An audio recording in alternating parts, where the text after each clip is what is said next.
ان الحمد للہ نحمده ونستعینه ونستغفره ونعوذ باللہ من شرور انفسنا ومن سیئات اعمالنا من يهده الله فلا مضل له ومن يضلل فلا هادي له واشهد ان لا اله الا الله وحده لا شريك له واشهد ان محمدا عبده ورسوله صلی اللہ علیہ وآلہ وسلم اما بعد فان خیر الحدیث کتاب اللہ وخیر الهدی هدی محمد صلی اللہ علیہ وآلہ وسلم وشر الامور محدثاتها وكل محدثة بدعة وكل بدعة ضلالة وكل ضلالة في النار.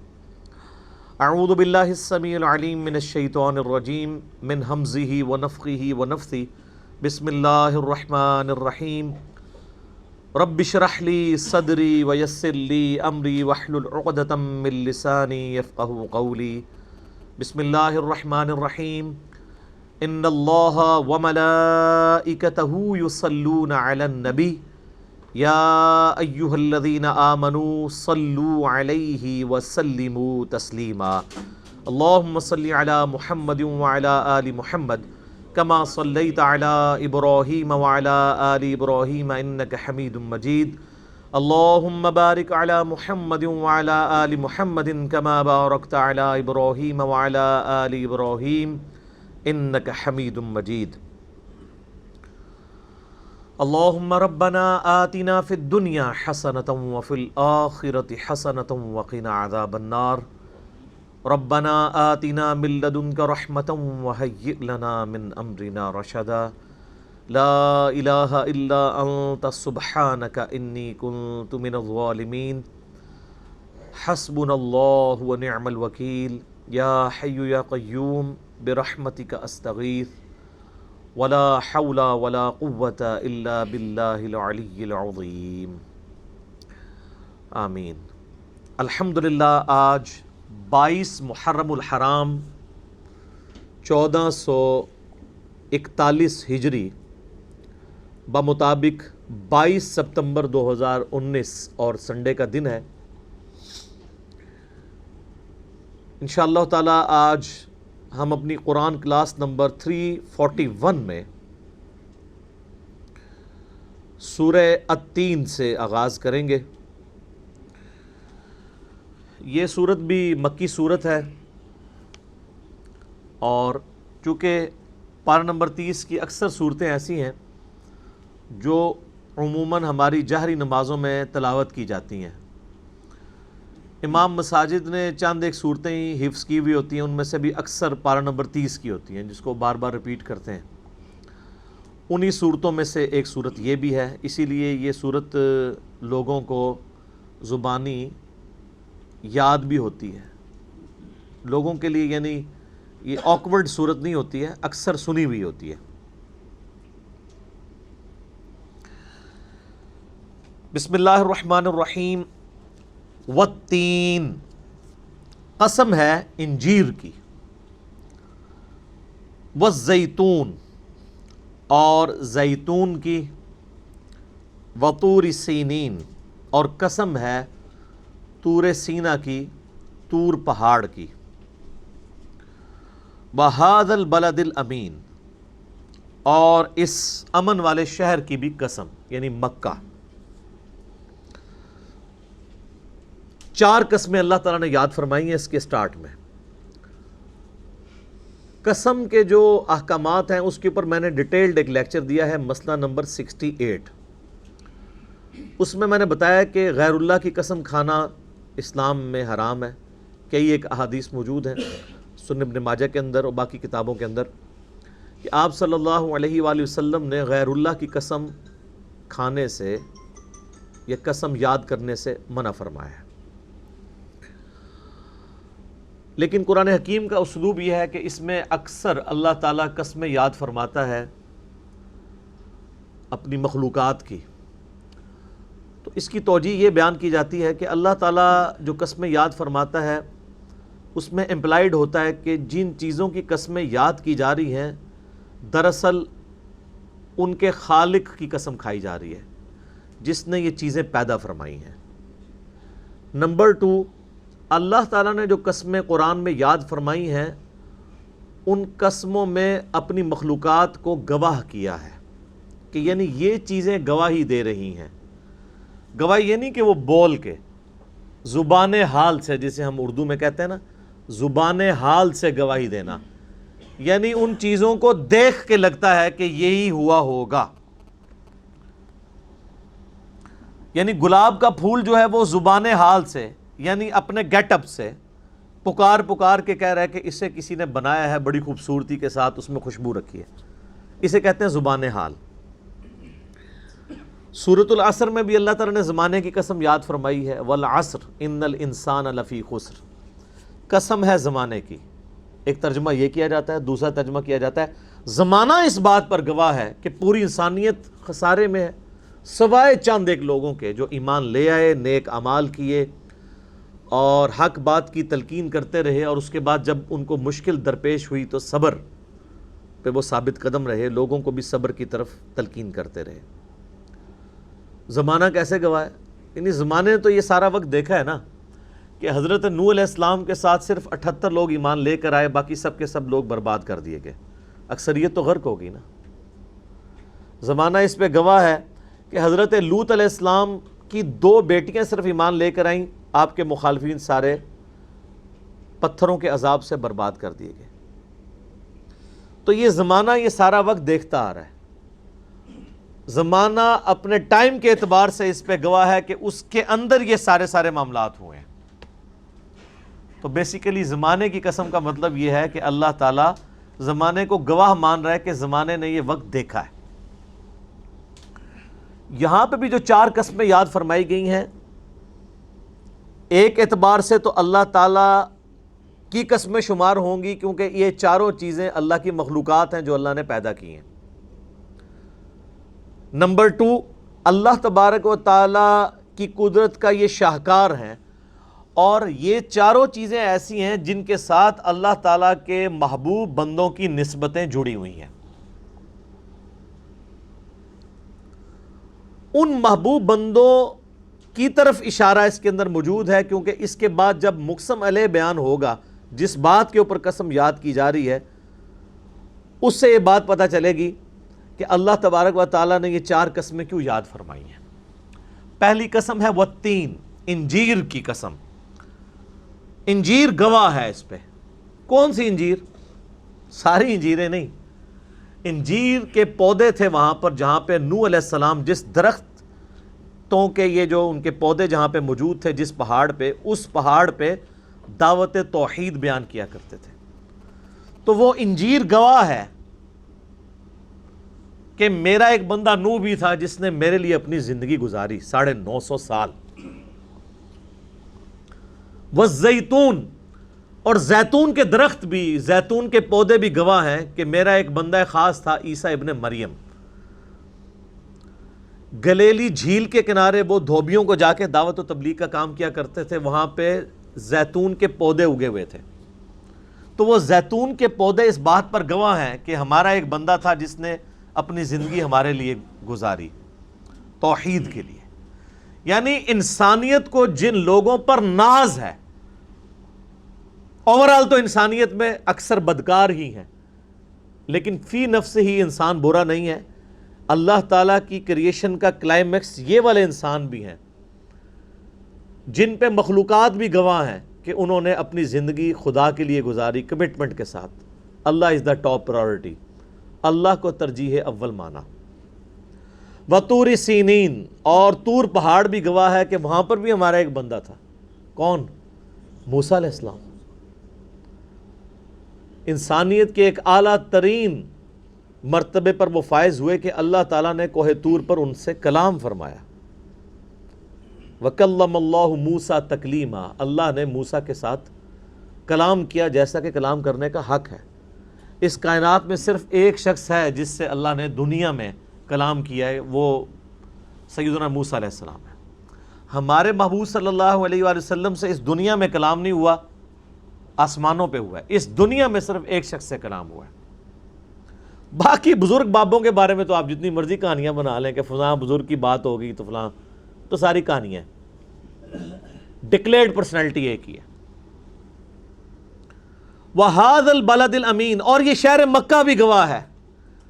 مکہ کس شخص کے اوپر گواہ ہے؟ امام اعظم محمد الرسول اللہ صلی اللہ علیہ وسلم. مکہ کے 52 سال اس پر گواہ ہیں کہ ایک اعلیٰ کردار کی شخصیت نے ان فضاؤں میں سانس لی ہے. مدنی لائف تو آپ کی صرف 11 سال ہے، باقی 52 سال تو مکے میں. تو یہ شہر مکہ بھی گواہ ہے کہ یہاں پہ بھی ایک کریکٹر کا کلائمیکس ہے جس کو اس کے دشمن بھی صادق اور امین مانتے ہیں. تو یہ 4 کی 4 قسمیں ان شخصیات کے ساتھ جڑی ہوئی ہیں کہ پوری انسانیت اگرچہ اپنی اکثریت کے اعتبار سے گمراہی کے راستے پر ہے، لیکن پھر بھی اللہ تعالیٰ نے اپنے ایسے بندے پیدا کیے ہیں جو اپنی زندگی خدا کے لیے گزارتے ہیں. چاہے وہ نوح علیہ السلام ہو انجیر کے درختوں کے پاس اللہ کی دعوت توحید بلند کرنے کے لیے، یا عیسیٰ ابن مریم ہو زیتون کے پودوں کے پاس گلیلی جھیل کے کنارے دھوبیوں تک اپنی دعوت پہنچانے والے. ان دھوبیوں کو بات سمجھ آ گئی. آپ دیکھ لیں کہ عمار ابن یاسر کو بات سمجھ آ گئی، ابو جہل کو سمجھ نہیں آئی. جو سمجھنا چاہے گا اس کو سمجھ آئے گی نا.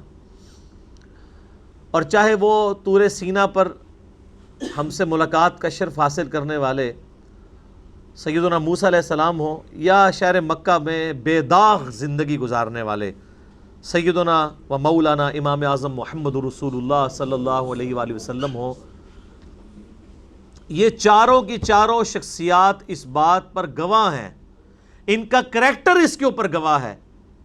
کس بات پہ؟ لَقَدْ خَلَقْنَا الْإِنسَانَ فِي أَحْسَنِ تَقْوِيمٍ، کہ ہم نے تو انسان کو بڑی بہترین اٹھان کے اوپر اٹھایا تھا، پیدا فرمایا تھا. انسان فی نفس ہی برا نہیں تھا، بڑی پرفیکشن تھی اللہ تعالیٰ نے اس کو جو بنایا. اگرچہ اس کے اندر اچھائی اور برائی دونوں کا مادہ رکھ دیا، فَأَلْهَمَهَا فُجُورَهَا وَتَقْوَاهَا، لیکن جو اچھائی اور برائی کی تمیز دی ہے، اگر اس کو کوئی یوز کر کے اللہ کے راستے پر آنا چاہے تو یہ ممکن ہے، جس پہ یہ 4 بڑے بڑے بندے تو گواہ ہیں جنہوں نے اپنی زندگی اللہ کے لیے گزاری. بے شک ہم نے انسان کو پیدا کیا ہر اعتبار سے اعتدال کے اوپر، بڑی پرفیکشن.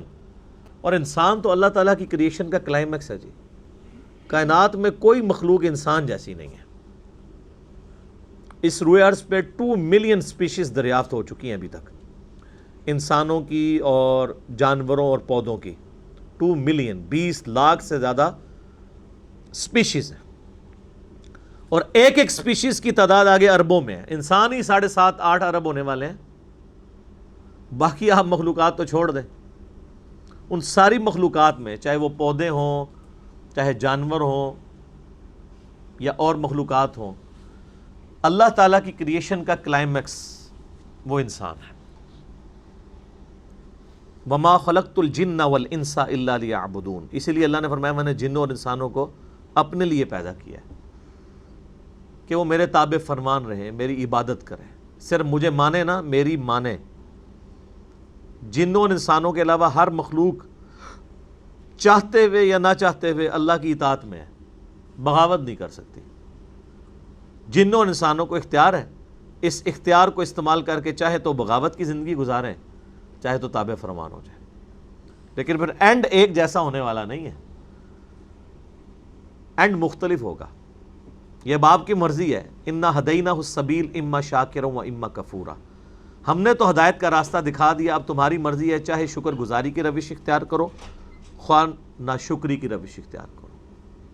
ہم نے جو راستہ دکھانا تھا وہ دکھا دیا، اب تمہاری مرضی ہے. تو انسان کو ہم نے پیدا تو بہت زبردست کیا تھا، اپنی کریشن کا کلائمیکس بنایا تھا. اب اگر سائنٹیفکلی آپ چیزیں دیکھنا شروع کریں، انسان کے اندر جو اللہ نے کوالٹیز رکھی ہیں وہ تو نہ ختم ہونے والی چیزیں ہیں، آپ گھنٹوں اس کے اوپر بول سکتے ہیں. لیکن یہاں پہ چونکہ روحانی پہلو ڈسکس ہو رہا ہے کہ اللہ نے انسان کو اپنے لیے بنایا تھا.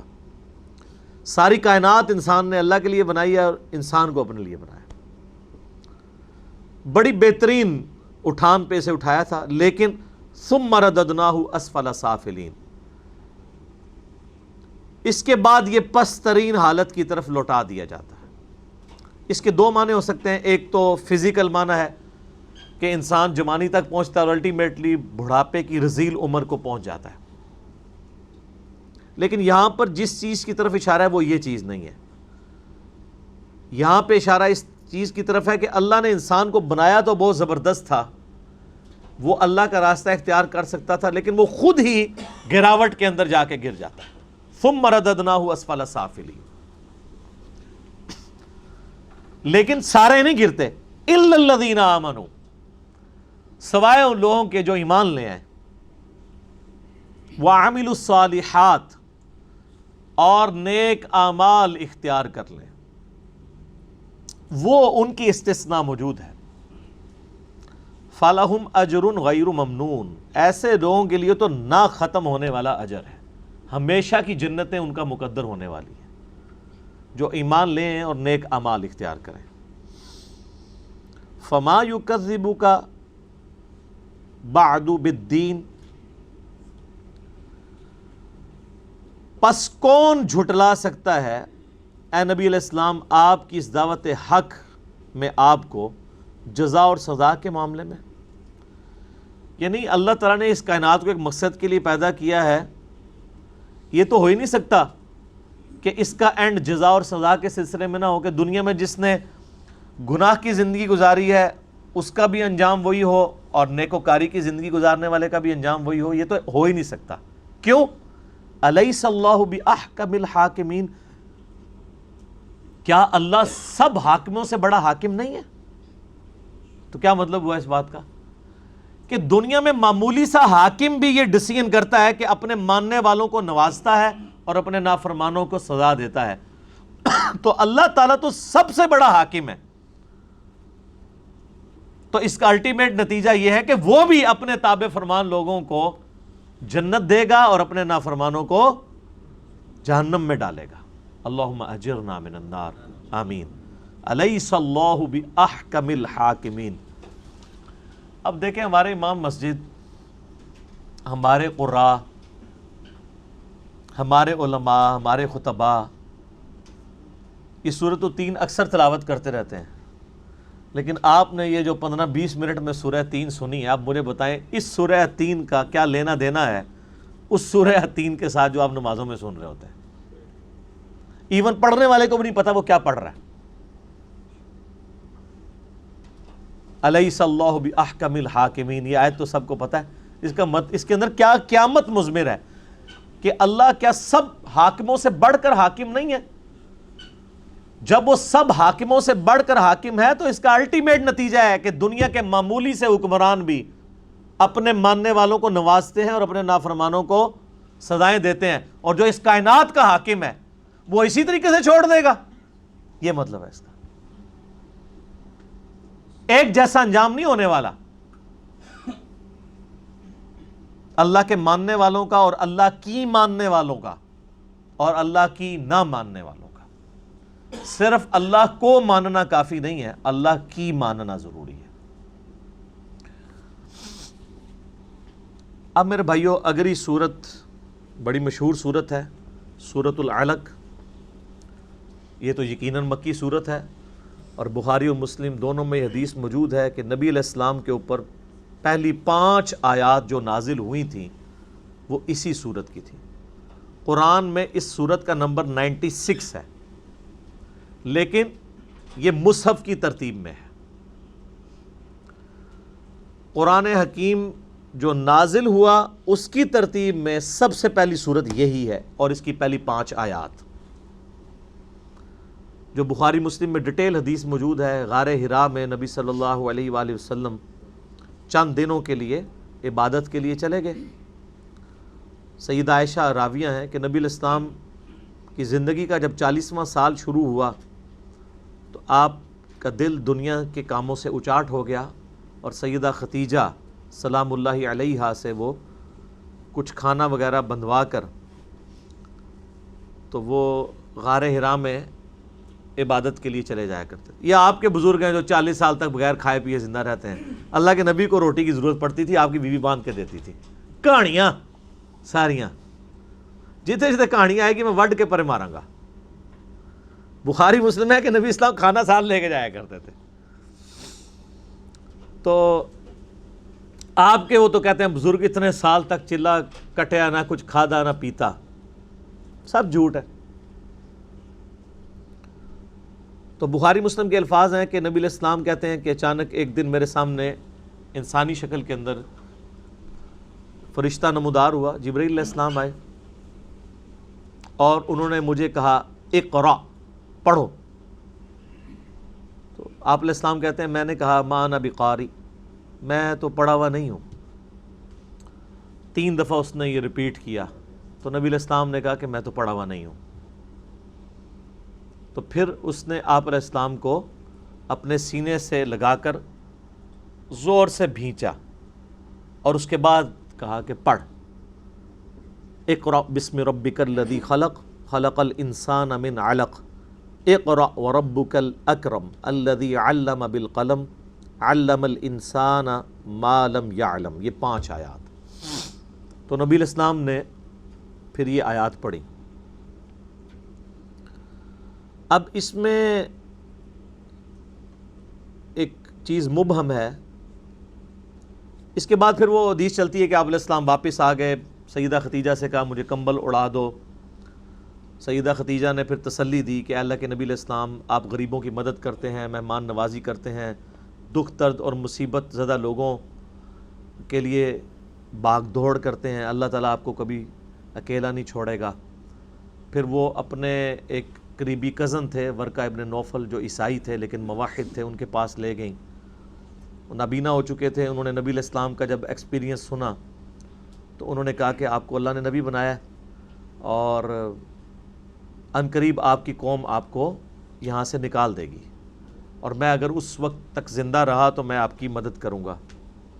وہ خیر زندہ نہیں رہے, اس سے پہلے ہی فوت ہو گئے. تو اس میں الفاظ ہیں کہ نبی صلی اللہ علیہ وآلہ وسلم نے کہا کہ اے اللہ کے محبوب صلی اللہ علیہ یعنی آپ صلی اللہ علیہ وآلہ وسلم نے سیدنا ورقہ ابن نوفل جو سیدہ ختیجہ کے کزن تھے ان سے کہا کہ میری قوم مجھے نکال دے گی, یہ تو مجھ سے بڑا محبت کرتے ہیں. ظاہر ہے کہ ایک شخص کی 40 سال کی زندگی میں وہ آنکھوں کا تارا ہے مکے کے لوگوں کا, تو اچانک انسان پریشان ہو جاتا ہے کہ یہ کیسا ممکن ہوگا کہ جو لوگ مجھ سے اتنی محبت کرتے ہیں وہ مجھے ریجیکٹ کر دیں گے. تو ورقہ ابن نوفل نے بڑی زبردست بات کی. انہوں نے کہا کیا محمد آپ سے پہلے جس نے بھی یہ توحید کی دعوت بلند کی ہے نا, یہ دعوت ہی ایسی ہے کہ مخالفین پھر اس کے ساتھ یہی سلوک کرتے ہیں. اب اس کے اندر ایک بڑا خطرناک معاملہ ہے. آج کے دور میں اگر کوئی شخص ایسی توحید بیان کر رہا ہے کہ لوگ اس کے گلے میں ہار ڈال رہے ہیں اور وہ لوگوں کی آنکھوں کا تارا بن چکا ہے, تو آپ سمجھ لیں کہ وہ توحید بیان نہیں کر رہا جو قرآن کی توحید ہے. اور توحید تو نبیوں سے نہیں کسی نے سنی سوائے چند لوگوں نے جن کو اللہ نے توفیق دی. آج توحید کی کوئی بات کر رہا ہو اور لاکھوں کا مجمع اس کی بات سن رہا ہو اور لوگ تعریف کر رہے ہوں, تو وہ توحید وہی بیان کر رہا ہوگا کہ جو توحید ہندو بھی مانتے ہیں. سورج اللہ نے بنایا, چاند اللہ نے بنایا, زمین اللہ نے بنائی. تو ہندو کیا کہتے ہیں شیطان نے بنائی, عیسائی کیا کہتے ہیں فرعون نے بنائی, یہودی کیا کہتے ہیں نمرود نے بنائی. نہیں, سارے کہتے ہیں اللہ نے بنائی. لیکن جیسے ہی وہ یہ کہے گا نا کہ اللہ کے علاوہ کسی کو مدد کے لیے نہیں پکارنا, یہ جو لوگ قبروں میں دفن ہیں جن کو آپ جا کے اپنی حاجتیں پیش کرتے ہیں یہ کچھ نہیں کر سکتے. ساتھ ہی آپ دیکھیں وہ لاکھوں کا مجمع جو ہے نا چند درجنوں پہ آ جائے گا اور اس شخص کی پٹائی بھی شروع ہو جائے گی, کیونکہ یہ تو کسی نے سننی نہیں ہے. یہ وہ ننگی تلوار ہے کہ جس سے سب بھاگتے ہیں۔ بہرحال اس میں ایک جو چیز ابہام والی تھی وہ یہ تھی کہ نبی صلی اللہ علیہ وآلہ وسلم کو جو 3 دفعہ فرشتے نے کہا کہ آپ پڑھیے، تو آپ نے فرمایا کہ میں پڑھا ہوا نہیں ہوں۔ اس میں میرے خیال ہے ڈاکٹر اسرار صاحب رحمہ اللہ تعالیٰ کا موقف ٹھیک ہے، مولانا مودودی رحمہ اللہ کا بھی یہی موقف ہے کہ یہ جو پہلی وحی ہے نا، یہ کسی تختی کی شکل میں لکھی ہوئی نبی علیہ السلام کو دکھائی گئی ہے۔ جب بھی آپ نے انکار کیا ہے پڑھنے سے، ورنہ تو چھوٹی عمر کا بچہ بھی ہو، اس کو کہا جا کہ پڑھ، جو میں پڑھ رہا ہوں میرے پیچھے پیچھے کیا ہے اور تیری زبان میں ہے، تو بچہ بھی پیچھے پیچھے دہرا دے گا، کوئی مسئلہ ہے؟ اور ایک شخص کی عمر 40 سال ہے اور اس کو فرشتہ آ کے کہتا ہے کہ جو میں پڑھتا ہوں پیچھے پیچھے پڑھو، تو اس میں تو کوئی مشکل نہیں ہے۔ یقیناً وہ زبانی کلامی پڑھنے کی بات نہیں کر رہے تھے، بلکہ کوئی لکھی ہوئی چیز جو سامنے موجود تھی۔ جب بھی آپ علیہ السلام نے کہا ما انا بقاری، میں پڑھا ہوا نہیں ہوں، یعنی میں پڑھنا نہیں جانتا۔ یہ تو سورۃ العنکبوت میں ہے نا کہ اے نبی علیہ السلام، اس قرآن کے نزول سے پہلے نہ تو آپ دائیں ہاتھ سے کچھ لکھ سکتے تھے، نہ کسی کتاب میں کوئی چیز پڑھ سکتے تھے، ورنہ یہ چیز کافروں کو شک میں مبتلا کر دیتی کہ یہ قرآن آپ نے خود گھاڑ لیا۔ نبی علیہ السلام کا امی ہونا یہ آپ کا معجزہ تھا۔ جبھی تو آپ نے جب یہ کلام پیش کیا ہے تو بڑے بڑے شعراء نے اپنے کلام پھاڑ دیے ہیں، کیوں؟ کہ یہ بڑا نفیس کلام ہے۔ اور اگر اس کے اندر یہ چیز ہوتی کہ آپ علیہ السلام کبھی کسی شاعر کی شاگردگی آپ نے اختیار کی ہوتی یا کسی فلاسفر کے پاس بیٹھے ہوتے تو لوگ کہہ دیتے کہ 40 سال سے بیٹھا تھا، کچھ تو سیکھ لیا ہوگا۔ حالانکہ آپ علیہ السلام تو بھیڑ بکریاں چرایا کرتے تھے، یا بالکل جب آپ کی شادی ہوئی تو پھر کوئی تجارت کا کام کیا۔ آپ علیہ السلام کا لکھنے پڑھنے کے ساتھ کبھی کوئی تعلق نہیں رہا، اور یہ اللہ تعالیٰ نے انٹینشنلی کیا تاکہ آپ علیہ السلام کی نبوت کی دلیل اسے بنایا جائے۔ ہمارا پڑھا لکھا نہ ہونا ہمارا عیب ہے، نبی علیہ السلام کا پڑھا لکھا نہ ہونا آپ کی خوبی ہے، جو ریکوائرمنٹ تھی۔ یہ بات مشکل سے سمجھ آئے گی، لیکن آپ کو میں آسان مثال سے بیان کر دیتا ہوں۔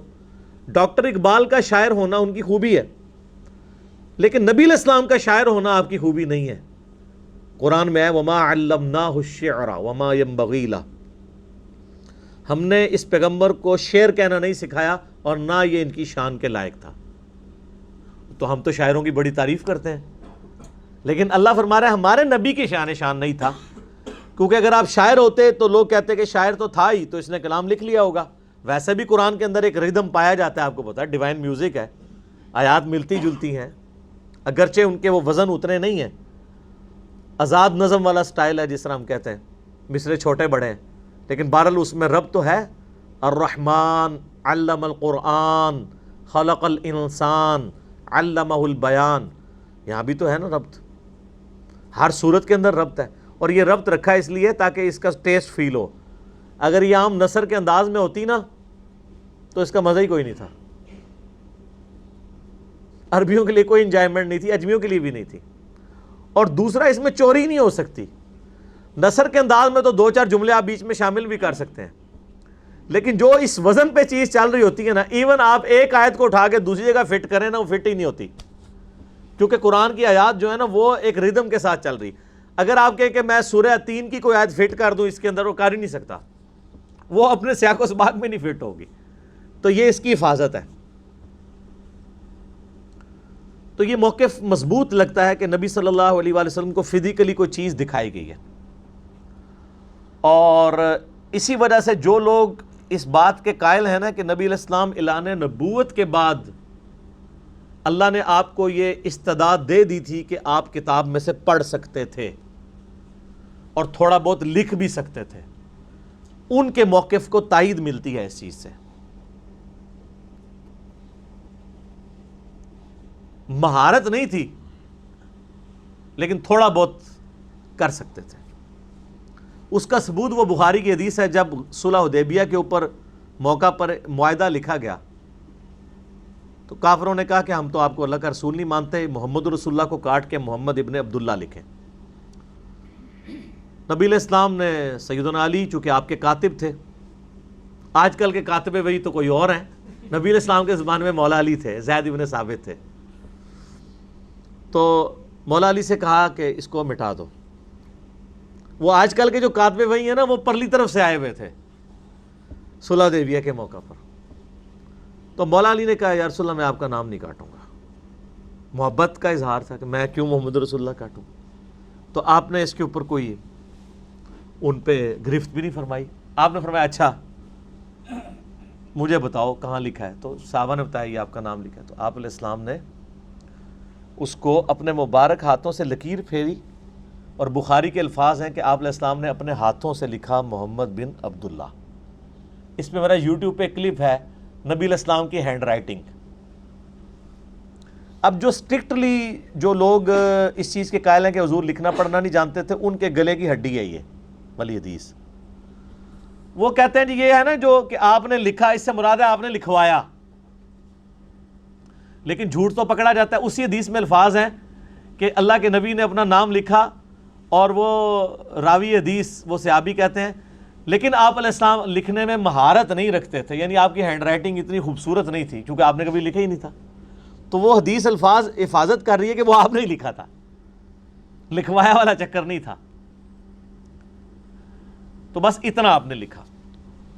تو جو لوگ اس چیز کے قائل ہیں نا کہ اعلان نبوت کے بعد آپ لکھنا پڑھنا جان گئے تھے، اللہ نے آپ کو یہ معجزہ دے دیا تھا، تو یہ بات سمجھ میں آتی ہے. اس کا انکار یعنی دلائل کے ساتھ کرنا ناممکن ہے.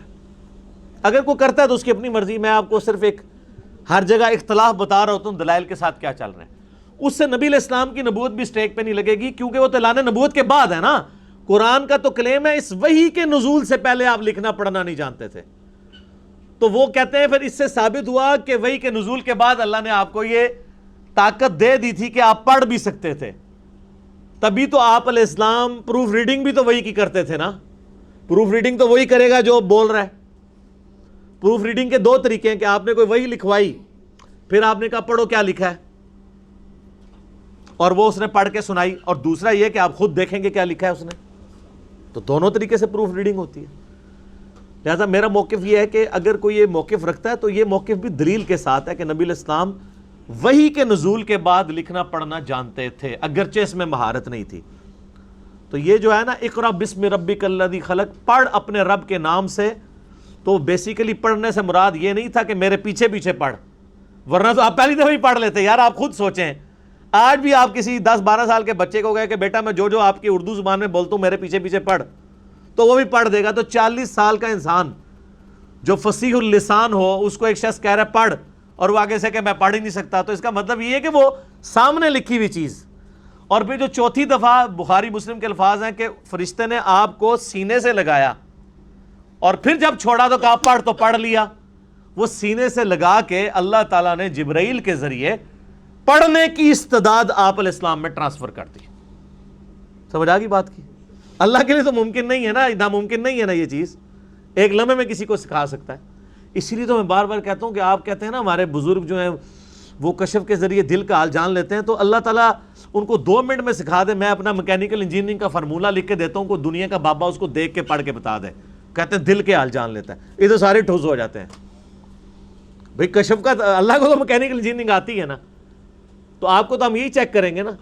دل کا حال تو دور کی بات ہے نا، پرانی بات ہے، دیکھ کے پڑھ دے، نہیں پڑھ سکتا.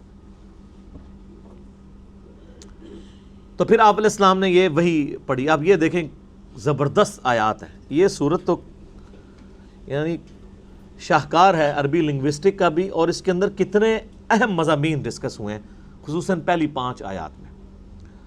بسم اللہ الرحمن الرحیم. اقرأ بسم ربک الذی خلق. اے نبی پڑھیے اپنے رب کے نام کے ساتھ جس نے ہر چیز کو پیدا کیا. ساری مخلوقات کا پیدا کرنے والا اللہ، چاہے وہ پازیٹیو مخلوقات ہیں خواہ نیگیٹو مخلوقات ہیں، خالق اللہ ہی ہے.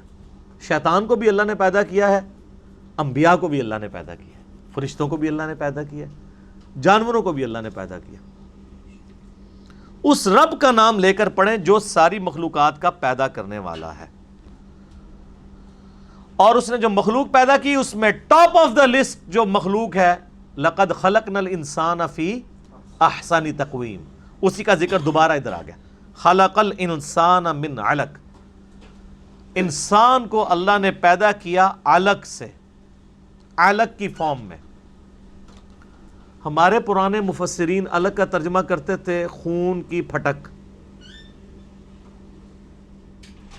جمع ہوا خون، یعنی کسی کی پریگنینسی ضائع ہو گئی تو اس میں انیشلی آپ پتہ خون نکلتا ہے، تو ظاہر ہے ہمارے بزرگوں کو علم غیب تو کوئی نہیں تھا نا، جو کچھ دیکھتے تھے وہ ترجمہ کر دیتے تھے۔ لیکن عربی لنگوسٹک میں علق کے لیے کوئی بنیاد موجود نہیں ہے کہ اس کا ترجمہ خون کیا جائے۔ خون کے لیے اور الفاظ موجود ہے، دم کا لفظ آیا اور الفاظ ہیں۔ علق کا ترجمہ جو ہے وہ اردو زبان میں بھی یہ لفظ استعمال ہوتا ہے، معلق۔ معلق کسے کہتے ہیں؟ لٹکی ہوئی چیز، انگلش میں سسپینڈڈ۔ مثلا یہ جو پنکھے ہوتے ہیں یہ لٹک رہے ہوتے ہیں تو ہم انہیں کہتے ہیں معلق۔ لیکن چونکہ ہمارے بزرگوں کے پاس نہ سائنس کا علم تھا، علم غیب تو ویسے ہی میں ختم کرتا ہے ہی کوئی نہیں سی، تو انہوں نے ترجمہ کر دیا خون کی پھٹک۔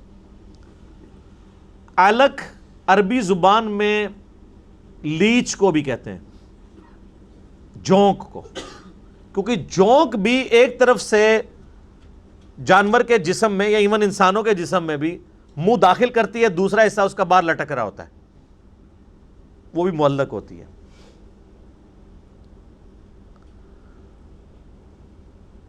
اور تیسرا ترجمہ اگر کسی نے خون کی پھٹک کرنا ہے تو وہ ضرور کر لے۔ بہرحال یہ قرآن کا معجزہ ہے کہ یہ تینوں معنی بیک وقت علق لفظ کے اندر موجود ہے۔ پروفیسر کیتھ مور مسلمان ہوئے تھے اسی بات کے اوپر، اور انہوں نے باقاعدہ کتاب بھی لکھی، اور انہوں نے کہا مجھے یہ بات ماننے میں کوئی آر نہیں ہے کہ قرآن کا سورس ڈیوائن ہے، کیونکہ جس پیریڈ آف ٹائم میں ہسٹری کے اندر قرآن نازل ہوا ہے انسان کو یہ بات نہیں پتہ تھی۔ یہ تو 1980 کے بعد، 1980 کے بعد لوگوں کو پتہ چلا ہے الیکٹرانک مائکروسکوپ کے ذریعے کہ جو ایمبریو ماں کے پیٹ میں جب انیشل شکل میں ہوتا ہے جنین، تو وہ جونک کی شکل کا ہوتا ہے فزیکلی بھی دیکھنے میں، اور وہ رحم مادر میں یوٹرس آف مدر کی دیوار کے ساتھ چپکا ہوا ہوتا ہے، اور اس سے انیشل خوراک بھی حاصل کرتا ہے، سسپینڈڈ بھی ہوتا ہے، اس کی شکل بھی جونک کی ہوتی ہے۔ باقاعدہ انہوں نے پھر باقاعدہ وہ پکچرز لگائی ہیں، اور ریاض کے اندر جو انٹرنیشنل کانفرنس ہوئی تھی اس کے اندر انہوں نے اسلام بھی قبول کر لیا تھا۔ آج بھی ان کی کتابیں امریکہ کے اندر یعنی آپ ٹیکسٹ بک کے طور پہ ایمبریولوجی کی فیلڈ میں پڑھائی جاتی ہیں، پروفیسر کیتھ مور۔ تو یہ بیک وقت اس کا ترجمہ صحیح، اس لیے اب جب جدید جو مترجمین ہیں نا وہ ترجمہ اس کا یہی کرتے ہیں۔ آپ ڈاکٹر اسرار صاحب رحمہ اللہ تعالیٰ کا بیان القرآن سنیں گے نا تو انہوں نے اس کا ترجمہ خون کی پھٹک نہیں کیا، ہم نے جونک نما ایک چیز کی شکل میں پیدا کیا جو رحم مادر میں چپکی ہوئی تھی۔ سر اتنا لمبا جو جملہ ہے عربی میں ایک لفظ کے اندر کور ہے، علق۔ یہ فصاحت ہے نا عربی کی۔ اقرأ وربک الاکرم، پڑھیے اپنے رب کے نام کے ساتھ جو بڑا کریم ہے، یعنی وہ سراپا کرم ہے، وہ فنیٹک نہیں ہے۔ دنیا میں بادشاہ ہوتے ہیں نا جن کو کسی کو سزا دے کے مزہ ملتا ہے، اللہ کی جو رحمت ہے اس کے غضب پہ بھاری ہے۔ کتب علی نفسہ الرحمہ، اللہ نے تو اپنے لیے لکھ لیا ہے کہ میں نے ہر حال میں رحم ہی کرنا ہے، ہر حال کے اندر۔ اور بخاری و مسلم حدیث ہے اللہ تعالیٰ نے مخلوقات کی پیدائش سے پہلے اپنے پاس عرش پہ یہ عبارت لکھ لی تھی کہ میری رحمت میرے غضب پہ سبقت لے جائے گی۔ یہ رحمت اور غضب برابر بھی ہوتے تو ہمارے لیے مصیبت تھی، اللہ کی رحمت اس کے غضب پر سبقت لے جانے والی، یعنی اللہ آخری درجے تک انسانوں کو ڈھیل دیتا ہے۔ تو یہاں اللہ کا تعارف کروایا جا رہا ہے وہ تو بڑا کرم کرنے والا ہے، ہم تو مائل با کرم ہیں، کوئی سائل ہی نہیں۔ آپ کرم سمیٹنے والے تو ہوں، وہ بخشش، معافی، جنت دے کر خوشی محسوس کرتا ہے، کسی کو عذاب دے کر خوشی محسوس نہیں کرتا، جیسا کہ اس کی شان کے لائق ہے۔ الذی علم بالقلم، وہ ہے جس نے قلم کے ذریعے علم سکھایا ہے۔ سر یہ جو قلم ہے نا، یہ اللہ کے معجزات میں سے ایک معجزہ ہے. پوری انسانی ہسٹری کا جو علم ہے وہ قلم کے ذریعے سیو ہوا ہے. آپ اندازہ لگائیں اس کی امپورٹنس کا کہ اللہ تعالیٰ نے قرآن حکیم میں پہلی 5 آیات جو نازل کی اس میں اس قلم کا ذکر ہے. اور جامعہ ترمذی میں صحیح سند کے ساتھ حدیث ہے، اللہ کے محبوب صلی اللہ علیہ وآلہ وسلم فرماتے ہیں اللہ تعالیٰ نے سب سے پہلے قلم کو پیدا کیا اور اس کے بعد قلم کو حکم دیا کہ لکھ جو کچھ ہو چکا اور لکھ جو قیامت تک ہوگا. تو اس نے ساری تقدیر لکھ دی. اچھا، اس حدیث کے ساتھ کھلواڑ کیا ہے مختلف لوگوں نے. صوفیاء نے یہ کھلواڑ کیا، انہوں نے کہا کہ سب سے پہلے اللہ نے نبی علیہ السلام کو پیدا کیا. اب جب ان سے حدیث مانگتے ہیں تو وہ حدیث تو کوئی نہیں ہے، وہ کہتے ہیں مصنف عبدالرزاق کا ایک چیپٹر تھا جو گم گیا، وہ اب مل گیا. اب جب ملا ہے تو اس کی ہینڈ رائٹنگ بھی، اس کی سیاہی بھی، اس کا کاغذ بھی آج کے زمانے کا ہے، اور مصنف عبدالرزاق 1200 سال پہلے لکھی گئی ہے. اور اس میں جی حضرت جابر علیہ السلام کہتے ہیں کہ نبی صلی اللہ علیہ وآلہ وسلم نے فرمایا، جابر بن عبداللہ رضی اللہ تعالیٰ عنہ علیہ السلام، کہ اللہ تعالیٰ نے سب سے پہلے جو ہے وہ تیرے نبی کے نور کو پیدا کیا، پھر اس سے باقی چیزیں پیدا کی. جبکہ ترمذی کی حدیث ہے کہ سب سے پہلے اللہ نے قلم کو پیدا کیا. تو وہ کہتے ہیں جی دیکھیں نا جی، قلم کو پیدا کر کے حکم دیا کہ لکھ جو ہو چکا اور جو ہوگا. تو اس بات کا ثبوت ہے کہ قلم سے پہلے بھی کچھ ہو چکا تھا اور وہ نبی علیہ السلام تھے. اس کا جواب میں نے ان کو دیا ہے کہ قلم کو جب پیدا کر کے کہا گیا نا لکھ جو ہو چکا، اس ہو چکنے سے مراد قلم کا خود پیدا ہونا تھا، کیونکہ قلم پہلے پیدا ہوا، بعد میں اس نے لکھنا شروع کیا. آپ نے کہانی خود سے بنا لی ہے. اور دوسری طرف اہل حدیث کے لیے بھی یہ مصیبت ہے حدیث،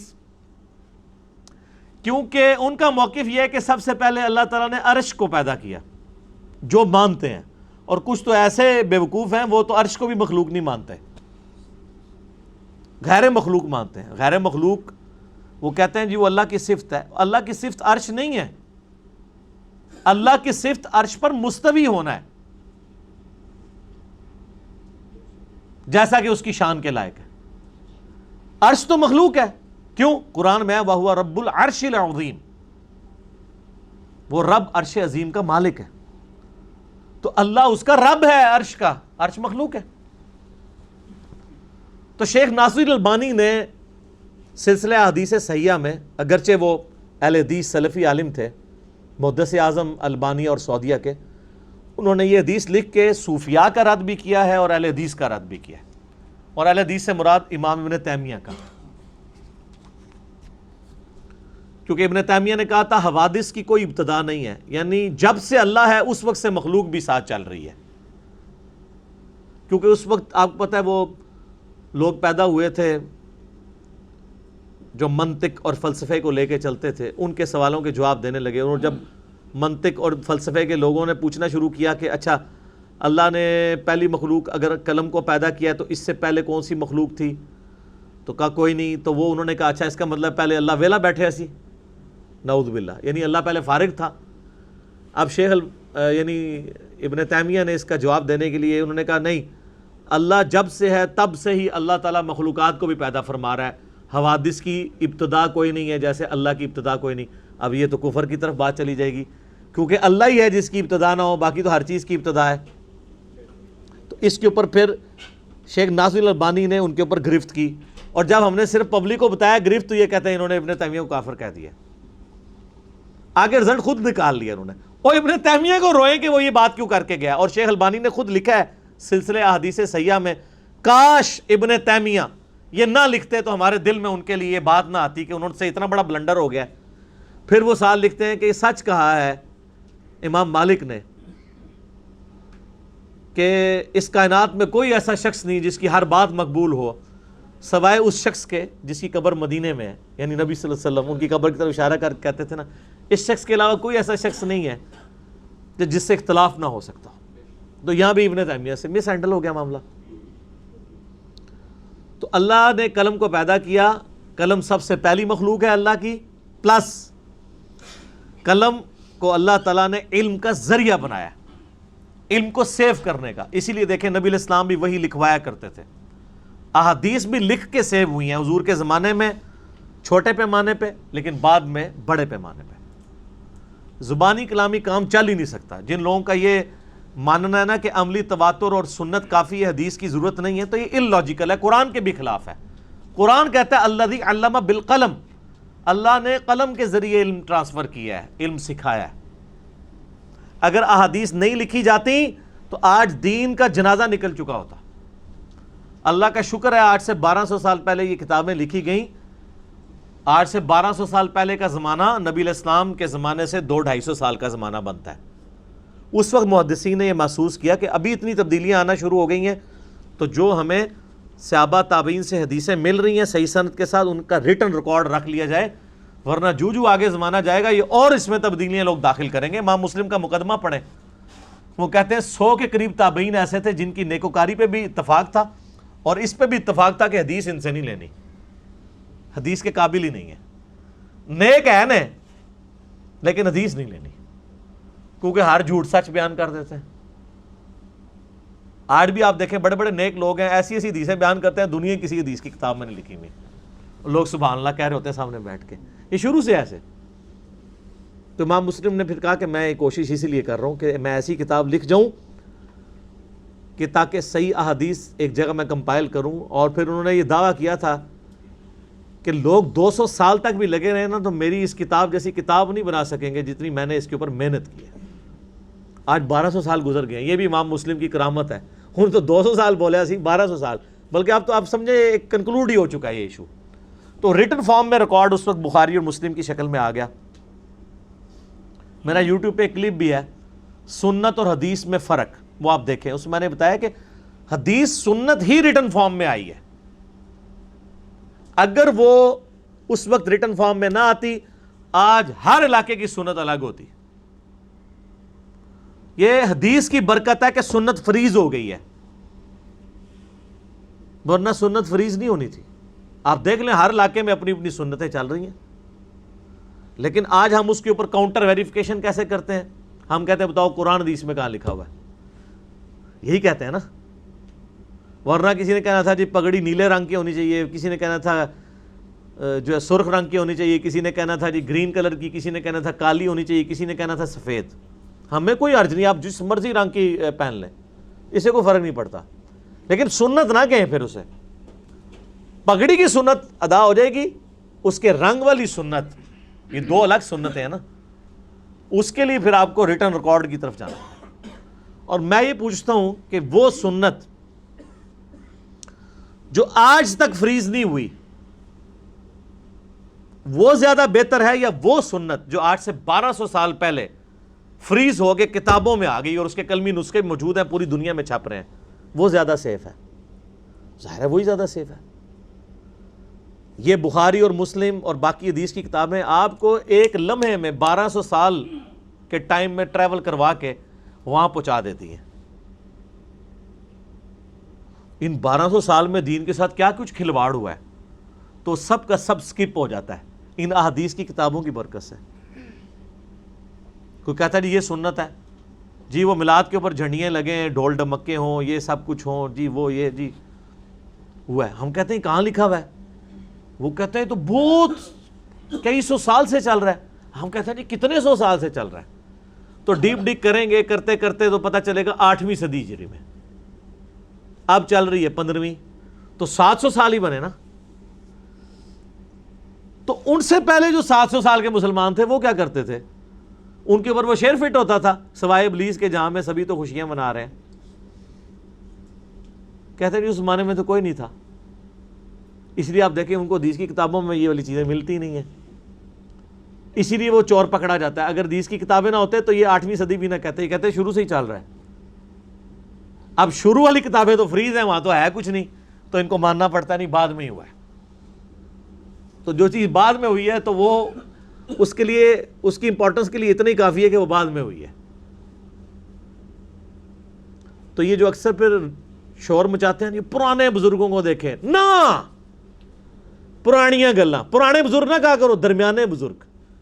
پرانے بزرگ تو یہ ہیں آپ کہتے ہیں علی بن عثمان حجویری، تو وہ پرانے نہیں ہیں، آپ کے لیے نزدیک پرانے ہیں نا، 465 ہجری میں فوت ہوئے ہیں، ان سے پہلے 450 سال کے مسلمان ہیں، وہ پرانے ہیں۔ آپ کہتے ہیں جی معین الدین چشتی، ہم کہتے ہیں وہ 633 ہجری کے اندر فوت ہوئے ہیں، ان سے پہلے 600 سال کے مسلمان ہیں۔ آپ کہتے ہیں جی شیخ عبد القادر جیلانی، ہم کہتے ہیں وہ 561 ہجری میں فوت ہوئے ہیں، ان سے پہلے 550 سال کے مسلمان ہیں۔ آپ کہتے ہیں جی امام غزالی، ہم کہتے ہیں وہ تو 505 ہجری میں فوت ہوئے ہیں، ان سے پہلے 500 سال کے مسلمان ہیں۔ آپ کے جتنے بزرگ ہیں سارے جمع کر کے ایک پلڑے میں ڈالیں نا، سارے ہی درمیانے ہیں، پرانا کوئی بھی نہیں ہے۔ پرانا پھر آپ کا بزرگ ایک ہی بچتا ہے، یزید، وہ تو نہیں مبارک ہوئے۔ پرانے بزرگ تو صحابہ، تابعین، تبع تابعین، پہلے 300 سال کے وہ لوگ ہیں جن کی کتابیں، علمی خدمات ہمارے پاس موجود ہیں۔ تو میرا یوٹیوب پہ کلپ ہے پرانے اور درمیانے بزرگوں میں فرق، تو پرانے کرنے چھڑ دو، ان آندہ کو پرانے کرو، پرانے نہیں درمیانے، وشکار لے۔ تو اللہ نے قلم کے ذریعے علم کو محفوظ کیا، الذی علم بالقلم، قلم کے ذریعے علم سکھایا، علم الانسان ما لم یعلم، انسان کو وہ کچھ سکھا دیا جو وہ جانتا نہیں تھا۔ قلم کے ذریعے بھی سکھایا اور کچھ انسٹنکٹ میں بھی سکھا دیا، فَأَلْهَمَهَا فُجُورَهَا وَتَقْوَاهَا۔ بچہ پیدا ہے نا، ہوتا ہے نا، تو اسے پتہ ہے میں نے دودھ کیسے پینا ہے۔ یہ بچے کو کوئی سکھاتا ہے کہ آپ اس نے دودھ جو ہے وہ ہونٹوں سے چوس کے پینا ہے؟ یہ اللہ نے اس کی جبلت انسٹنکٹ میں داخل کر دی۔ مرغی کے چوزے نکلتے ہی دانہ چگنا شروع کر دیتے ہیں، کوئی سکھاتا ہے ان کو؟ پانی پیتے ہیں۔ ایون ان کو یہ بھی پتا ہوتا ہے اگر کوئی چیل کوا آ جائے فوراً ماں کے وہ پروں کے نیچے مرغی کے چلے جاتے ہیں۔ ان کو یہ کس نے سکھایا کہ یہ چیل اٹھا کے لے جائے گی؟ اللہ نے۔ کلا ان الانسان لیطغی، ہاں بے شک انسان بڑی سرکشی کرتا ہے، یعنی اللہ نے پیدا کیا، اس نے نعمتیں دی، لیکن یہ سرکشی پہ اترا ہوا ہے۔ الراہ استغنا، وہ اپنے آپ کو مستغنا سمجھتا ہے، مستغنی سمجھتا ہے کہ مجھے تو کسی کی پرواہ ہی نہیں ہے، حالانکہ وہ ڈیپینڈنٹ ہے خود گاڈ کے اوپر۔ جو انسان اپنا پیشاب نہ روک سکے، جو انسان بغیر کھائے پیے اپنی زندگی باقی نہ رکھ سکے، جو انسان نیند کے بغیر اگلے 24 گھنٹے پرفارم نہ کر سکے، اور جو انسان اپنی موت نہ ٹال سکے، وہ انسان کیسے مستغنا ہو سکتا ہے یا مستغنی ہو سکتا ہے؟ یہ 4 کمزوریاں اللہ نے ہر مخلوق کے ساتھ لگا دی ہیں: نیند، کھانا پینا، اور اس کے بعد پھر پیشاب، اور سب سے بڑی کمزوری کہ انسان مر جاتا ہے، موت ٹال نہیں سکتا۔ یہ 4 چیزیں اللہ نے محتاج بنا کے انسان کو یہ میسج دے دیا ہے کہ تو کسی کے اوپر ڈیپینڈنٹ ہے، اور یہ اتنی بڑی چیز ہے، اس لیے تو اللہ فرماتا ہے لا تأخذہ سینۃ ولا نوم، اللہ کو نہ اونگ آتی ہے نہ نیند آتی ہے۔ تم تو 24 گھنٹے میں ایک دفعہ سو نا، اگلے 24 گھنٹے میں بڑے سے بڑا ذہین، بڑے سے بڑا فتین، بڑے سے بڑا طاقتور بندہ، آپ جس کو کہنا یہ دنیا میں بہت طاقتور انسان ہے، اس کو 24 گھنٹے سونے نہ آپ دیں، اس کے بعد دیکھیں ایسے گرتا پڑتا ہوگا، ایسے ہی ہوگا نا۔ یہ اوقات ہے انسان کی، روٹی پانی بند کر دیں تو ساری بزرگی نکل جائے گی اس کی، اور اس سے زیادہ بزرگی نکالنی ہے تو پانی پلا کے اسے شربت 3-4 شکنجوی کے جگ ڈیش ڈیش ڈیش کر دیں، اس کا پیشاب روک دیں، اور پھر دیکھیں اس کی کیسی بزرگی ہے۔ بزرگی سے بھی توبہ کرے گا، چھالا مار کے توبہ کرے گا، کہے گا توبہ میری میں نہیں سمندر روکیا، میں تو پیشاب بھی نہ روک سکتا۔ کہتے ہیں سمندر روکا ہے فلاں بزرگ نے، کوئی بزرگ اپنا پیشاب نہیں روک سکتا۔ یہ انسان کی کمزوری ہے۔ ان الی ربک الرجعی، یقیناً اے انسان تجھے پلٹ کے اپنے رب کے پاس جانا ہے، اپنے آپ کو مستغنی نہ سمجھ، تو ڈیپینڈنٹ ہے اس کے اوپر۔ ارائیت الذی ینہا، اے نبی کیا تم نے اس شخص کو دیکھا جو منع کرتا ہے، عبدن اذا صلی، اللہ کے ایک بندے کو جب وہ نماز پڑھ رہا ہے اس کو منع کرتا ہے۔ یہ ابو جہل کے بارے میں واقعہ ہے، یہ واقعہ بخاری اور مسلم دونوں میں آیا کہ ابو جہل نے نبی علیہ السلام کے اوپر پابندی لگا دی تھی کہ تم اب حرم میں اگر نماز پڑھو گے نا تو میں اپنے پاؤں کے نیچے تمہاری گردن دے دوں گا، نعوذ باللہ۔ یہ بخاری میں آتا ہے، مسلم میں بھی۔ تو ظاہر نبی علیہ السلام نے تو باز نہیں آنا تھا، آپ علیہ السلام چلے گئے۔ جب نماز آپ نے شروع کی تو ابو جہل جو ہے وہ سجدے کی حالت میں آپ علیہ السلام کے قریب بڑھا تاکہ آپ کے سر مبارک کو اپنے ناپاک قدموں کے نیچے کچلے۔ تو بخاری مسلم کے الفاظ ہیں، وہ بھاگ کے پیچھے ہٹ گیا۔ تو ساتھیوں نے پوچھا کیا ہوا؟ اس نے کہا کہ جب میں ان کے قریب ہوا تو میرے ان کے درمیان ایک بہت بڑی خندق حائل ہو گئی، بہت بڑا گڑھا مجھے نظر آیا، میں ادھر تک پہنچ ہی نہیں سکا، اور اس گڑھے میں نے ایک پروں والی مخلوق دیکھی جو میری تکہ بوٹی کرنے کے لیے، مجھے نوچنے کے لیے تیار بیٹھی تھی۔ کوئی اللہ نے کوئی بہت بڑا کوئی ریچھ دکھا دیا، کوئی فرشتہ اسوام میں دکھایا جو کہ صرف اسی کو نظر آیا۔ یہ واقعہ بخاری مسلم دونوں میں رپورٹ ہوا ہے، یہ کوئی سٹوری بک نہیں ہے، بخاری مسلم میں، اور اسی کی طرف اشارہ ہے کہ دیکھو یہ منع کرتا ہے نماز پڑھنے سے۔ ارائیتا ان کان علی الہدی، بھلا دیکھو تو اگر وہ ہدایت پر ہو یا پرہیزگاری کا حکم دیتا ہو تب بھی اسے نماز پڑھنے سے روکتا ہے۔ یعنی نبی علیہ السلام کیا کسی کا لیتے تھے؟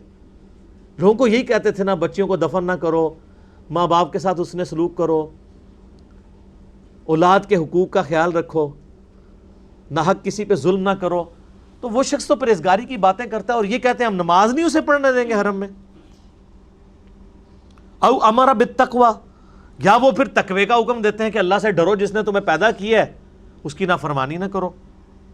ارائیت ان کذب وتولی، آپ نے دیکھا کہ اگر اس نے جھٹلایا اور غرو گردانی کی، یعنی یہ اب مخالف کی بات ہو رہی ہے، الم یعلم بان اللہ یرا، تو اس نے کیا یہ نہیں جانا کہ اللہ اس کو دیکھ رہا ہے؟ کہ اتنے بڑے وہ جملے بول رہا ہے کہ میں اس کو نماز نہیں آپ پڑھنے دوں گا، اس کی اپنی اوقات کیا ہے اور وہ اتنے بڑے بڑے جملے بول رہا ہے ہمارے پیغمبر کے بارے میں۔ کلا، خبردار، لئن لم ینتہی لنصفعا بالناصیہ، اگر وہ اپنی روش سے باز نہ آیا تو ہم ضرور اسے گھسیٹیں گے پیشانی کے بالوں سے۔ اور میں نے بتایا بخاری مسلم میں آیا کہ وہ اس کو پروں والی مخلوق نظر آئی اور وہ گڑھا نظر آیا۔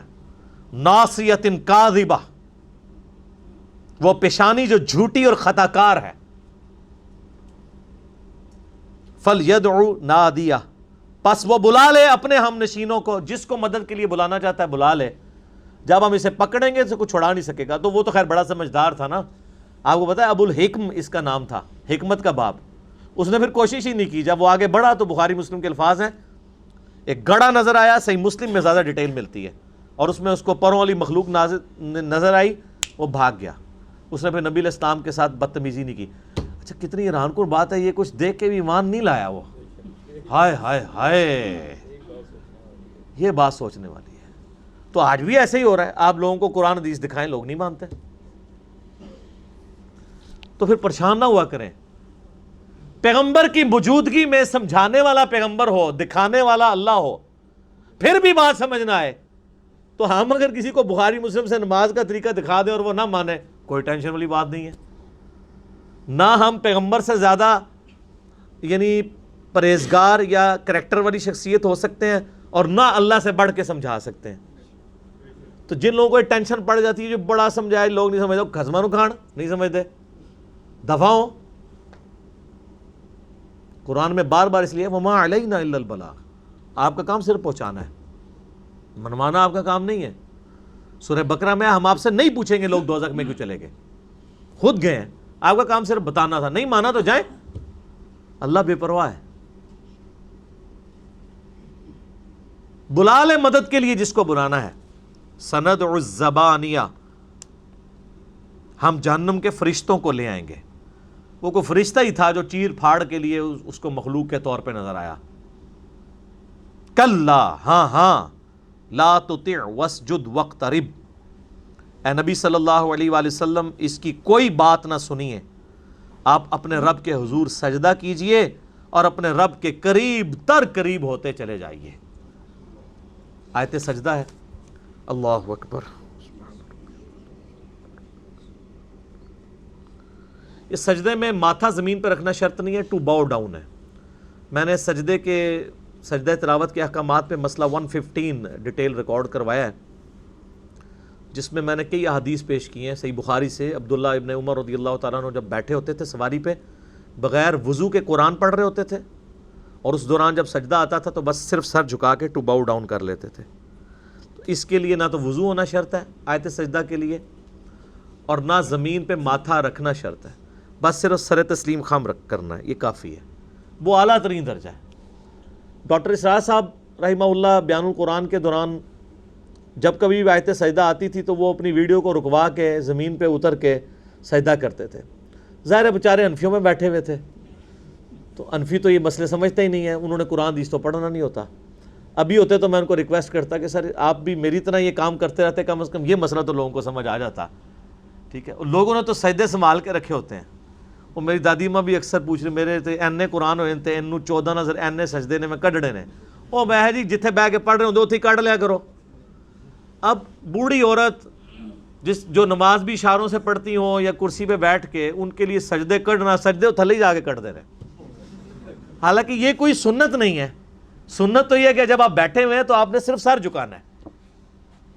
تو میں نے سجدہ تلاوت کے اوپر مسئلہ 115 ڈیٹیل سے ریکارڈ کروایا ہے، تو اور اس میں میرا ایک کلپ بھی بنا تھا کہ اب پاکستانی کرکٹ ٹیم کے نکاح ٹوٹ چکے ہیں، کیونکہ حنفیوں کا موقف یہ ہے کہ اگر کوئی آیت سجدہ یا شکر کا سجدہ بغیر وضو کے کر لے تو یہ اللہ کی توہین ہے، تو اللہ کی توہین ہے تو کفر ہے تو نکاح بھی ٹوٹ گیا۔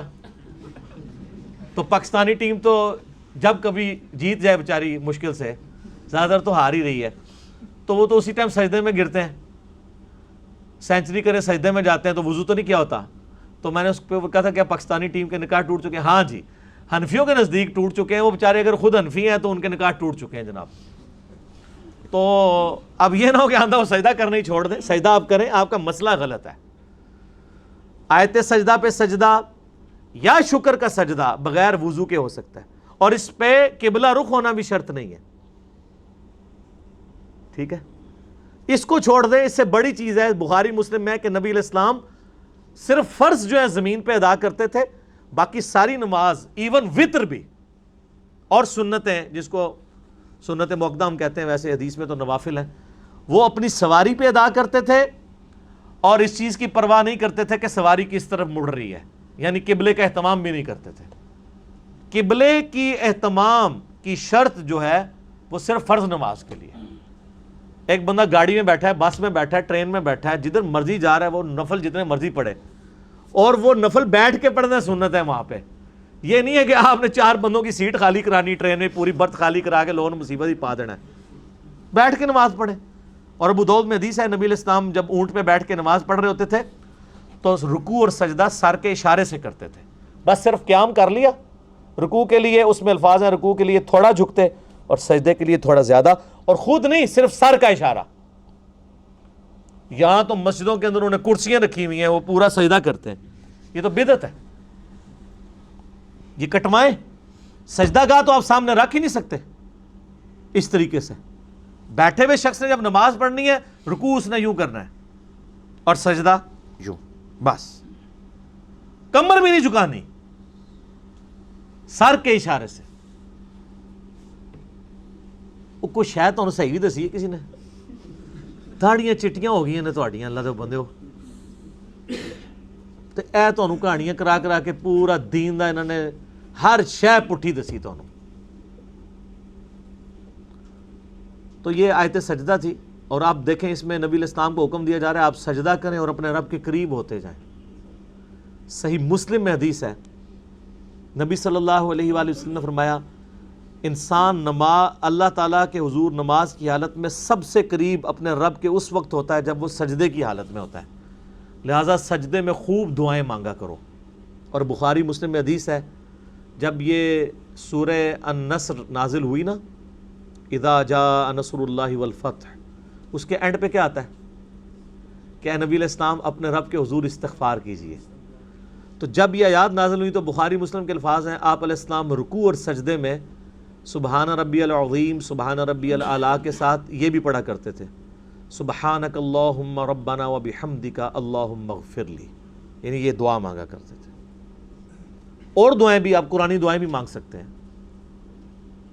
اس کے علاوہ دروشی بھی دعا ہے، وہ بھی مانگ سکتے ہیں آپ، رکوع میں بھی سجدے میں. لیکن سجدہ سب سے اللہ کی قربت کا ذریعہ ہے. صحیح مسلم میں حدیث ہے، ایک صحابی نبی علیہ السلام کو تہجد کے وقت وضو کروایا کرتے تھے، سیدنا ربیہ. ایک دفعہ اللہ کے محبوب صلی اللہ علیہ وآلہ وسلم نے فرمایا سل ربیہ، ربیہ مانگ کیا مانگتا ہے؟ وہ بھی تیار بیٹھے اسی جگہ، یا رسول اللہ جنت میں آپ کا پڑوس مانگتا. اس کائنات میں اگر سب سے بڑی کوئی چیز مانگی جا سکتی ہے نا، جس کو مانگنا حلال ہے، وہ یہی ہے. ویسے اس سے بھی ایک بڑی چیز ہے لیکن وہ مانگنا حرام ہے، اور وہ ہے کہ اے اللہ مجھے نبی بنا دے. یہ دعا آپ کر نہیں سکتے کیونکہ یہ وحی ہے. اس کے بعد اس کائنات کی سب سے بڑی دعا یہ ہے کہ نبی نہیں بنا سکتے تو نبیوں کا پڑوس مل جائے. ٹھیک ہو گیا؟ تو آپ نے السلام فرمایا کچھ اور مانگ لو.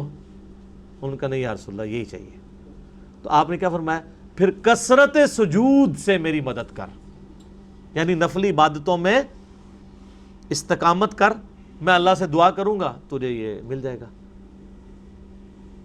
تو یہ کثرت سجود جب ذکر آتا ہے نا قرآن و حدیث میں، اس سے مراد خالی سجدے نکالنا نہیں ہوتا، اس سے مراد نماز ہوتا ہے.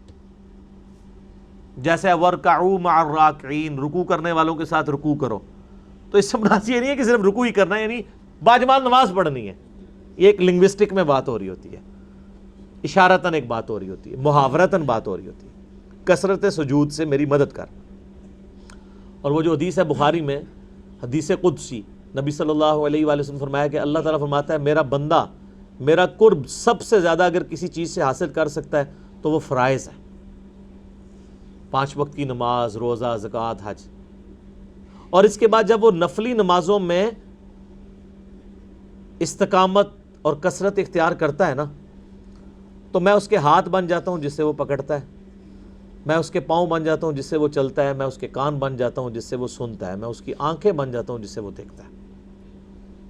اور پھر وہ جو کچھ مجھ سے مانگتا ہے میں اسے عطا کرتا ہوں، اور اپنے دشمنوں کے اگینسٹ جب میری مدد مانگتا ہے تو میں اس کی مدد کرتا ہوں. جو صوفیاء نے کہا کہ جی وہ ہاتھ اللہ بن گیا تھے ایتھوں ہاتھ اتھے پہنچ جان گے، کہانی ہے. اس کے آگے الفاظ پڑھتے ہی نہیں ہے کہ جب وہ دشمن کے اگینسٹ میری پناہ مانگتا ہے تو میں اس کی مدد کرتا ہوں. مانگتا اللہ سے ہی ہے، اللہ سے تو مانگنے کی ضرورت ہی نہیں ہے. اگر اللہ تعالیٰ نے اس کے ہاتھ ایسے بنا دیے کہ یوں کر کے پہنچ جائیں، تو وہ مراد یہ کہ اس کا اوڑھنا بچھونا اللہ بن جاتا ہے. قل ان صلاتي ونسكي ومحياي ومماتي لله رب العالمین. کیونکہ حدیث کے اگلے الفاظ اس کی حفاظت کر رہے ہیں کہ کوئی کہانی نہ بنا لے. اگلے الفاظ نہیں رہتے، وہ کہتے ہیں جی ہاتھ بن جاتا ہوں، پاؤں بن جاتا ہوں، ہاتھ بن جاتا ہوں، پاؤں بن جاتا ہوں. اگے بھی ٹرونا.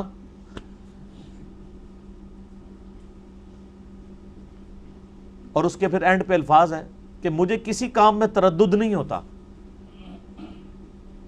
یعنی اللہ فرماتا ہے میں کسی کام میں ہچکچاہٹ، ریلیکٹنس محسوس نہیں کرتا سوائے ایک کام کے، جب مجھے اپنے نیک بندے کو موت دینی پڑتی ہے تو اس پہ میں بھی ریلیکٹنسی کا شکار ہو جاتا ہوں. کیوں؟ میرا بندہ زندگی کو محبوب رکھ رہا ہوتا ہے اور میں اسے اپنے پاس بلانا چاہتا ہوں. یا ایتھا النفس المطمئنہ ارجعی الی ربک راضیۃ مرضیہ فادخلی فی عبادی وادخلی جنتی. زندہ رہنے کی خواہش تو اللہ نے رکھی ہے نا جی، چاہے کوئی پیغمبر ہے تو چاہے کوئی فرعون ہے، زندہ رہنے کی خواہش ہر شخص میں ہے. اور یہ اللہ نے اس لیے رکھی ہے، ورنہ تو لوگ چھوڑ چھاڑ کے سب کچھ بیٹھ جائیں. آپ دیکھتے ہیں میت ہوتی ہے نا 3 دن، پہلے 3 دن کیا پہلے دن تو ایسا لگ رہا ہوتا ہے کہ دوبارہ یہ یہاں پہ کوئی زندگی میں کوئی خوشی کی ایکٹیویٹی نہیں ہوگی، لیکن آہستہ آہستہ آہستہ آہستہ ہر چیز نارملائز ہو جاتی ہے. کیوں؟ وہ اللہ نے انسان کے اندر ہی کوالٹی رکھی ہے، دنیا کا نظام نہیں اللہ نے چلانا. اس کی سائنٹیفک ریزن بھی ہے، اللہ نے رکھی ہے کہ دماغ کے نئے خلیے پیدا ہونا شروع ہوتے ہیں، آہستہ آہستہ یاداشت مدم پڑتی ہے. ورنہ پہلے دن جو کنڈیشن ہوتی ہے آپ کے قریبی ریلیٹیو کے مرنے پہ، اگر یہ کنڈیشن ہمیشہ رہے تو آپ دنیا کو کام نہیں کر سکتے. صحابہ کرام نے رومن اور پرشین امپائر یرموک اور قاسیہ میں کہاں سے گرانی تھی اگر وہی حالت ان کی رہتی جو نبی علیہ السلام کی وفات کے دن تھی. لیکن کنڈیشن وہ بھی ڈائلیوٹ ہو گئی. تو اس سے بڑا تو غم نہیں آ سکتا نا انسان کی زندگی میں. وہ بھی اللہ نے غلط کر دیا. انا للہ و انا الیہ راجعون. یہ تکلیف بھی اس کی طرف سے آئی تھی، اسی کی طرف لوٹ کے چلی جائے گی، ہم بھی اس کی طرف سے آئے اسی کی طرف لوٹ کے چلے جائیں گے. تو وہ جو حدیث میں ہاتھ باندھ جاتا ہوں پاؤں باندھ جاتا ہوں، اس میں میرا یوٹیوب پہ کلپ بھی ہے، میں ہاتھ باندھ جاتا ہوں پاؤں باندھ جاتا ہوں، تو وہ آپ دیکھ لیجئے گا. تو اس حدیث میں بھی ہے کہ جو نوافل میں یعنی کثرت سجود کرتے ہیں تو اللہ کے قرب کا ذریعہ ہے. وَاسْجُدْ وَاقْتَرِب. آیت سجدہ میں آپ جتنی دفعہ آیت تلاوت مرضی کریں، ایک نشست میں سجدہ ایک ہی دفعہ کرنا ہے، اور یہ سجدہ واجب نہیں ہے، سنت ہے. اگر کوئی نہیں کرے گا گناہگار نہیں ہوگا. بخاری مسلم میں ایسی حدیث ہے صحیح بخاری کے اندر کہ نبی علیہ السلام نے کئی بار آیت سجدہ کی ہے اور اس کے اوپر سجدہ نہیں کیا. یہ واجبیت کے درجے میں نہیں ہے. اور قرآن کے 14 سجدے نہیں ہیں، 15 ہیں. ویسے ہر قرآن میں 15 لکھے ہوتے ہیں. سورہ حج کے اندر 2 سجدے ہیں، لیکن وہ دوسرے سجدے کے آگے لکھا ہوتا ہے عند الشافعی. تو میرا ایک معصومانہ سوال ہے کہ امام شافعی تو پیدا ہوئے ہیں 150 ہجری میں، فوت ہوئے ہیں 204 ہجری میں. پہلے 150 سال کے جو مسلمان تھے ان کے پاس قرآن میں کیا لکھا ہوا تھا؟ ہائے ہائے ہائے. اور اگر وہ پہلے 150 سال کے قرآن میں سجدہ نہیں لکھا تھا اور امام شافعی نے آ کے داخل کیا ہے تو پھر قرآن محفوظ کیسے ہے نا؟ ان مسئلہ حل کرو. اور میرے بھائی امام شافعی کے ابا جی، ان کے دادا جی کی پیدائش سے پہلے کی حدیثیں موجود ہیں کہ سورہ حج کے اندر 2 سجدے ہیں. حدیثیں تو نبی علیہ السلام کی ہے نا، یہ آپ علیہ السلام کی احادیث کے اندر موجود ہے. جامعہ ترمذی کے اندر وہ والی سند تو کمزور ہے، اور باقی کتابوں میں آپ کو مضبوط اسناد ملیں گی. میں نے وہ مسئلہ 115 میں سارے حدیثوں کے نمبر بتائے ہیں. یہ تو نبی علیہ السلام نے سورہ حج میں 2 سجدے کیے ہوئے ہیں. تو وہ امام شافعی کا سجدہ نہیں ہے، وہ نبی صلی اللہ علیہ وآلہ وسلم نے سجدہ تعلیم فرمایا. اور آپ وہ آیات بھی پڑھ کے دیکھ لینا تو آیات کا اسلوب بھی بتا رہا ہے کہ وہ آیت سجدہ ہے. جو میں نے کہا نا قرآن کا ایک خاص اسلوب ہے، وہ اسلوب حفاظت کرتا ہے. یہ میں آپ کو وہ سجدہ بتانے لگوں جو سجدہ نہیں کرتے نا. پارہ نمبر 17 کا آخری صفحہ ہے. آپ کا جو پیج ہے 342، یہ آیت نمبر ہے 77. 342 یہ بلو والا قرآن ہے. 17 نمبر پارے کا آخری صفحہ ہے، اس کے اینڈ پہ پہنچ جائیں تو یہ آیت آ رہی ہے، یا ایھا الذین آمنوا ارکعوا واسجدوا. اے ایمان والو رکوع کرو، سجدے کرو، واعبدوا ربکم اور اپنے رب کی عبادت کرو، فافعلوا الخیر لعلکم تفلحون اور ہر نیکی کا کام کرتے رہو تاکہ تم کامیاب ہو جاؤ. اس میں تو حکم ہے، اس کا ترجمہ آپ دیکھ لیں، رکوع کرو، سجدہ کرو، عبادت کرو. یہ اپنے اسلوب میں بتا رہا ہے کہ اللہ تعالیٰ نے تینوں چیزیں ایک جگہ جمع کی ہیں، رکوع، سجدہ اور عبادت. تو آپ دیکھیں اس کے ساتھ لکھا ہے نا سجدہ عند الشافعی ہے، لکھے ہے نا. اے جو سجدہ جڑے حنفی نہیں جے کرتے، اے 15واں سجدہ ہے. اور آج جو ہم نے سجدہ کیا ہے نا، یہ قرآن کا آخری سجدہ تھا سورۃ العلق کے اندر. اب کوئی سجدہ نہیں آئے گا انشاءاللہ. اب نیکسٹ جب قرآن شروع کریں گے پھر شروع سے. تو پہلا سجدہ جا کے سورۃ الاعراف میں آتا ہے 9ویں پارے کے اندر، اور آخری جو ہے پارہ نمبر 30 میں سورۃ العلق میں. یہ سجدہ ہے جو یہ مس کرتے ہیں. سورہ حج میں آلریڈی ایک سجدہ موجود ہے، یہ دوسرا سجدہ ہے. اور سورۃ الحج کی یہ فضیلت ہے کہ اس میں 2 سجدے آئے ہیں. تو یہ عند شافعی نہیں ہے.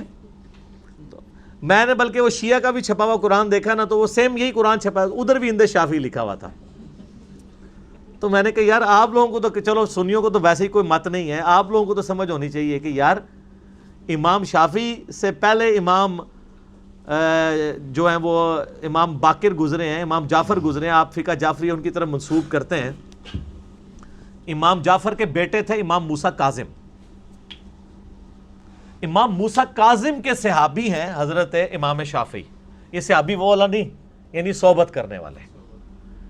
تو آپ شیعہ سے اگر پوچھیں نا تو وہ تو حضرت علی کے صحبت کرنے والوں کو بھی کہتے ہیں یہ حضرت علی کا صحابی ہے، یہ امام حسین کا صحابی ہے، یہ امام زین العابدین کا صحابی ہے. تو ان سے پوچھیں کہ امام موسیٰ کاظم کے جو صحابی ہیں تو وہ آپ کو ٹاپ آف دا لسٹ صحابی جو بتائیں گے وہ امام شافعی ہیں.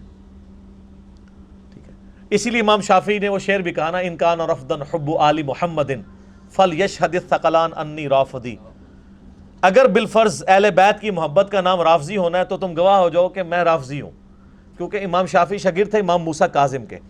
امام موسیٰ کاظم کے والد ہیں امام جعفر، اور امام جعفر کے دو بیٹے تھے، امام اسماعیل اور امام موسیٰ کاظم. جو اثنا عشری شیعہ ہیں وہ امام موسیٰ کاظم کو مان رہے ہوتے ہیں، اور اسماعیلی وہ ہیں جو امام اسماعیل کو. یہ اسماعیل حضرت ابراہیم کے بیٹے نہیں ہیں، یہ امام جعفر کا بیٹا اسماعیل ہے. تو امام جعفر کی فقہ پہ آپ چل رہے ہیں. امام جعفر کے بیٹے کا صحابی ہے جس کا نام آپ نے لکھا ہوا ہے ادھر، تو آپ فقہ جعفریہ میں بتائیں نا یہ سجدہ ہے کہ نہیں عند شافعی. اور اس سے پہلے بھی نبی علیہ السلام سے ہر چیز کی کہانی چل رہی ہے بھائی جی.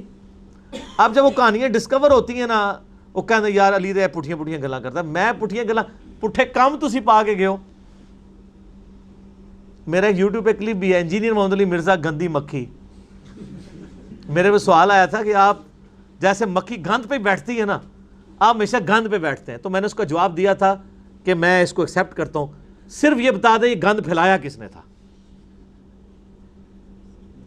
میں تو اس گند پہ پھیل رہا ہوں نا. تو آپ کہیں کہ یہ گند ہمارے ابوں نے پھیلایا تھا، ہمارے بابوں نے، ہمارے بزرگوں نے. بس میری یہی کامیابی ہے. میں گندی مکھی باندھنے کے لیے تیار ہوں.